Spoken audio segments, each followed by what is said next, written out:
A few days ago, Matt asked if I would be willing to make and share a brief video on the topic of prayer.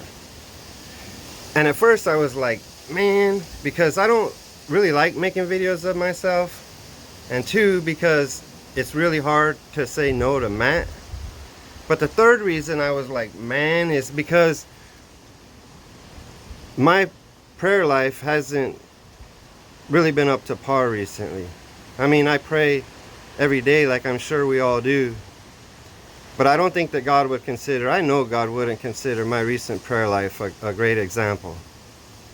But fortunately for me, in His steadfast love and never-ending mercies, I honestly believe that God moved Matt to give me this assignment. Because over the last few days, I've been thinking a lot about prayer. And I've been realizing that, which I knew already, that my prayer life needs to get back on track. And so I want to thank Matt, as well as everybody that's listening to these videos, watching them, and having a part in them. Of the many passages that speak about prayer that I've been looking at the last couple of days, the one that sticks out to me the most is Romans 12:12. And in the middle of a bunch of exhortations, the Apostle Paul told the brethren there to be rejoicing in hope, persevering in trials, and watch this, devoted to prayer.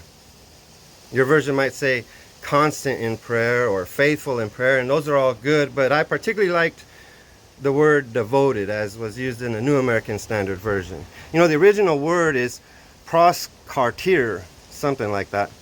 And it's used 10 times in the New Testament. And 5 of those 10 times, half the times that word is used, it is used in regards to prayer. Besides our text here, Romans 12:12, there's 4 other occurrences, and let me quickly read those. In Acts 1:14, after the ascension of Jesus, while the disciples were waiting for the outpouring of the Spirit, we read, "These all with one mind were continually devoting themselves to prayer." In Acts 2:42, of the early converts in Jerusalem, we're told that they were continually devoting themselves to the apostles' doctrine, to fellowship, to the breaking of bread, and to prayer. In Acts chapter 6, in verse 4, the apostles say, "But we will devote ourselves to prayer and to the ministry of the word." And then in Colossians 4:2, Paul says to all of us, devote yourselves to prayer, keeping alert with an attitude of thanksgiving. So I don't believe it's any a stretch to conclude that from the New Testament, the normal Christian life, the life that we should all be living, is a life devoted to prayer. And so the question that we should all ask ourselves is, am I? You know, there's a pattern. Is there a pattern of praying in my life that would be considered ultimately by God to be devotion? It won't be the same for everyone.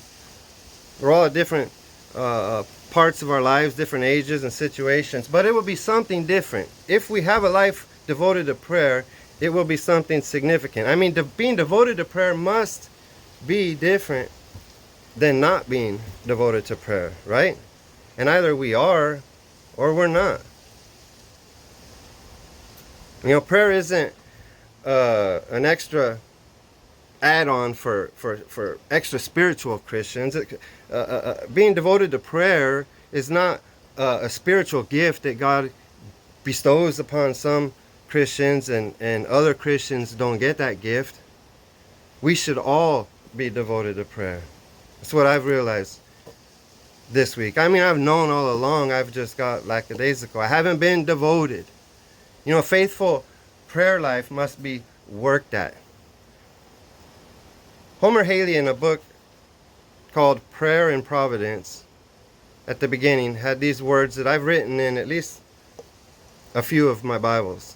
Unfortunately, I haven't been keeping them to heart, but I think it's really good. Here he said, "As we consider the majestic greatness of God, His love that passes understanding, His readiness to hear our petitions, and His infinite power which enables Him to answer them, Why should it be necessary to urge people to continue steadfastly in prayer? And he said, add to this man's weakness and constant need for divine help in meeting the problems in life, it becomes all the more difficult to understand our neglect of this marvelous privilege and power available to us.